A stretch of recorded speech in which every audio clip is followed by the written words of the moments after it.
Hello everyone and welcome back to Killer Shrew Fans Killer Toy Reviews. I know I promised all of you a review of a certain Papo figure, but in honor of Camp Cretaceous dropping on Netflix this week, I decided that today instead we would take a look at this. The new Soundstrike Sinoceratops by Mattel. This is part of the Camp Cretaceous toy line and was first revealed during New York Toy Fair back in February. Oh, those were different times, weren't they? But if you recall my reaction video to the new toys that were revealed, this was actually one of my favorites. In fact, it was probably one of my most anticipated models from the silhouette tease way back in 2019. Finally! We were getting a proper Sinoceratops, not some Pachyrhinosaurus wannabe, and I was very excited. The design for Jurassic World Sino, though not accurate, packed a lot of charm, especially when compared to some of the uglier offerings of Fallen Kingdom. And it's great to finally have a proper toy to round out our screen-represented species. But now that the model is in hand, how does it hold up? Was the wait worth it, or is this dinosaur better left to the smoldering ashes of Isla Nublar? Let's find out.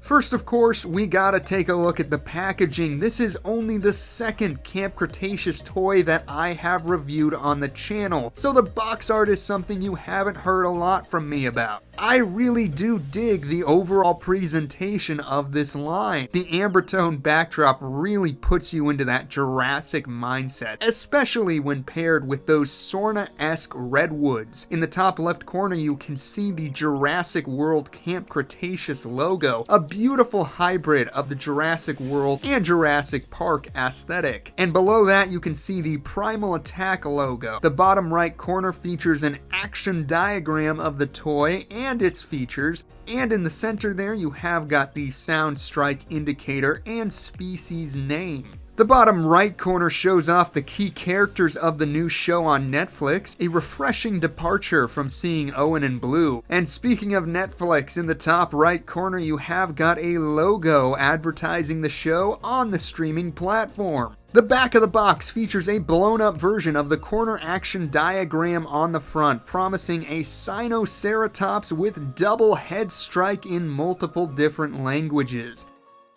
Also included with these Camp Cretaceous toys is a maze complete with stickers. That's definitely something for the kids. I don't know. Stickers are cool and all, but from where I'm standing, it's kind of a lame follow-up to those collector cards you got with the Dino Rivals line. Also available in this wave is the Parasaurolophus. Great to see that one sticking around for another wave. And oddly enough, the Pteranodon from like the first wave of Soundstrikes. Hopefully that doesn't mean the new Irritator and Majunga are already out the door, but if you're yet to get either, sooner might be better than later.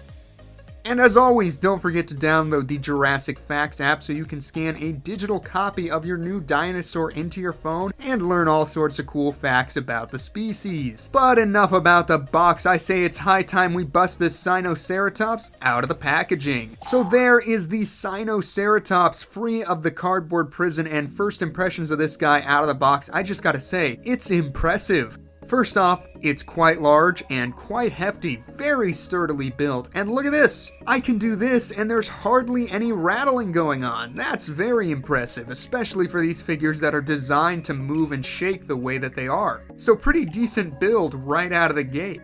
If we take a look at the face here, there's a lot of good detail going on across the board. It's mostly wrinkles and folds of skin around the beak and eyes and horn, but as you move up the head onto the frill, you can see those big, crisp, well-defined scales of varying sizes covering the massive head, both front and back. I also love that they preserved the openings in the frill like what you got in the movie. That can't make for easy molding, so props to Mattel for that one.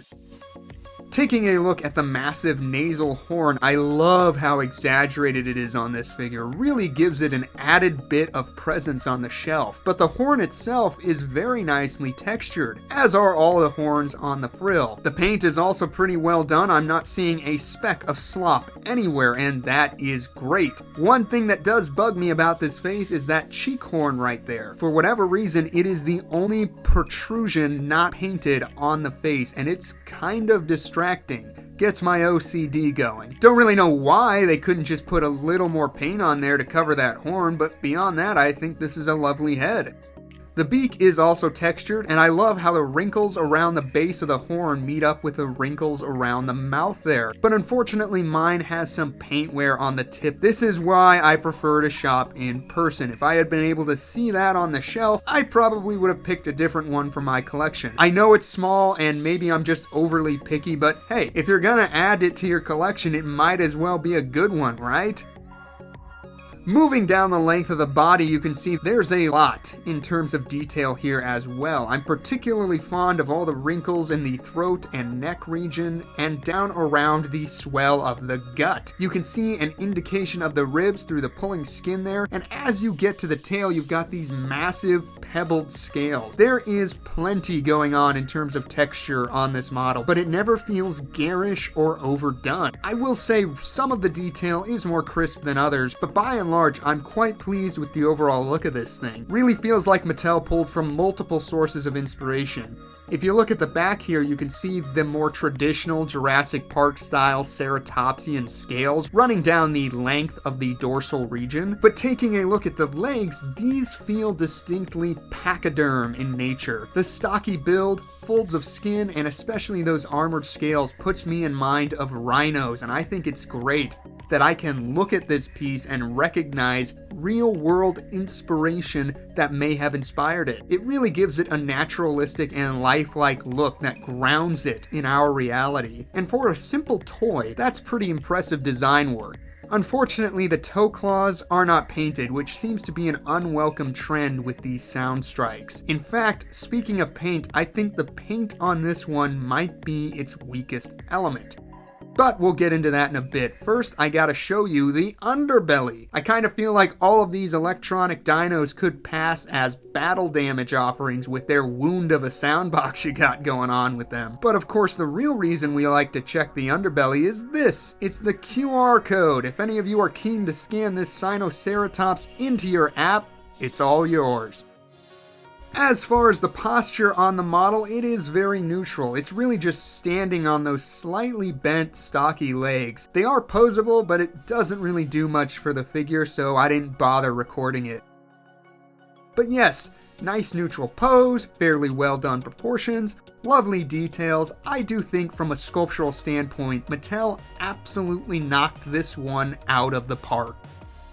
From a painting point of view, you already heard me say it, I do think the color is where the toy is at its weakest. It's not bad, not by a long shot. In fact, it's pretty accurate to what we got in the movies, right down to the patterning on the frill. The rest of the body has this sort of light pistachio color with the cream markings. So from a visual standpoint, there's enough there to communicate the basic ideas of the Sinoceratops color scheme. But there are two things about it that I don't like. One is, like many of Mattel's offerings, it just feels incomplete. This is especially true on their recent Soundstrike figures. None of the toe claws are painted, the horns on the cheeks are bare, and if you're generous, you could say that all of half of the model has any color at all. The rest is just the base plastic color that it's cast in. The cream patterning that's present in certain parts of the face only continues to about halfway down the back of the animal, and not even that far down the flanks.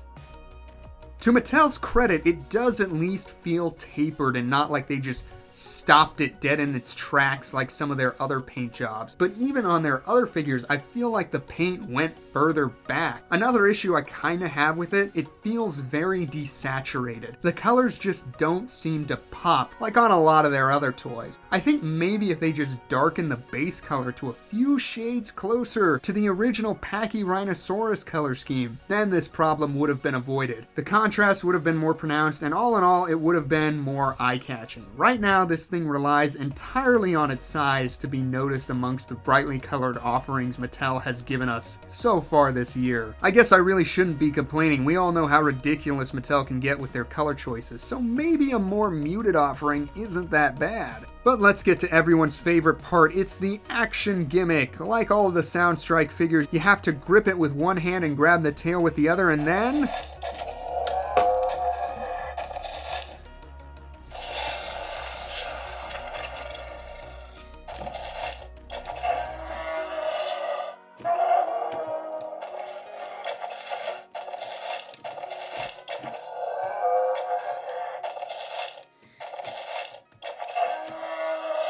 you just kind of swing the head around and you get some nice fluid motion with it.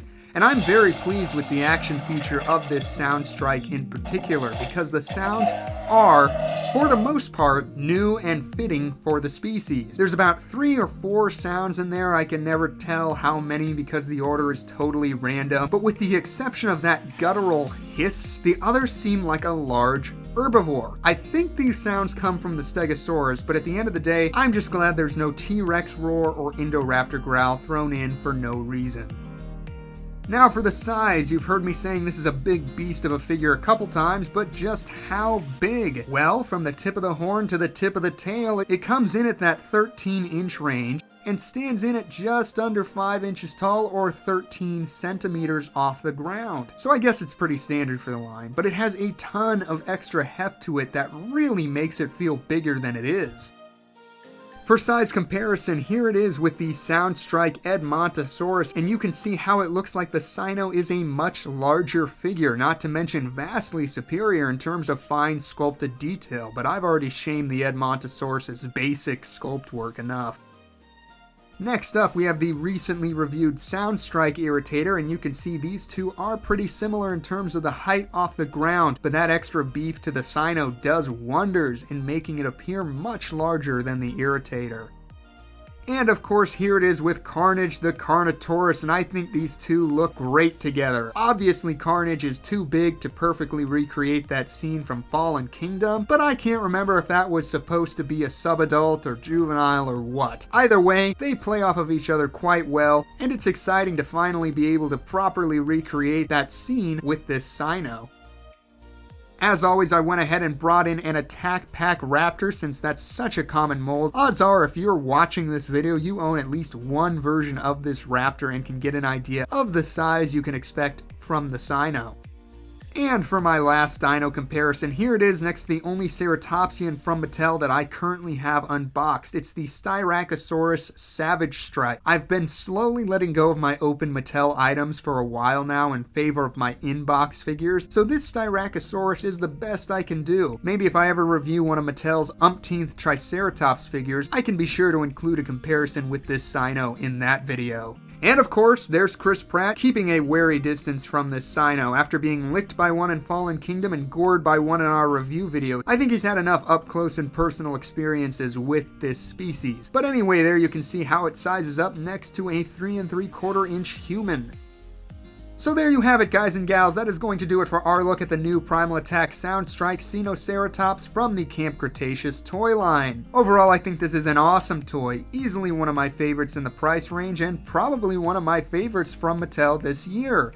Even the paint job, which I feel is the weakest element of the toy, is still pretty decent for a basic action figure. I really can't think of anything that I really don't like about the model, so I think it's safe to say that I definitely dig this Sinoceratops, and recommend it to everyone who's looking to round out their Fallen Kingdom or Camp Cretaceous collection. It took 2 years to get a proper version of this dinosaur, and Mattel did not disappoint. So get out there and get one for yourself. They have been showing up spasmodically on Amazon for a while now. That's where I got mine from. I'll be sure to include a link in the description to where you can pick this up if you're here in the States. If you don't do the online shopping thing, then hopefully it's showing up on Amazon is a good indication that it will be on shelves sooner rather than later. But as always, I want to know what you guys think of this toy. Do you own it yet? Are you planning on picking it up? Will you be binging the first season of Camp Cretaceous tonight like I plan to? Keep your comments spoiler free, and as always, thank you all so much for tuning into today's review. I really hope you enjoyed it, and I certainly hope to see you again for the next one. Take care out there, and bye-bye.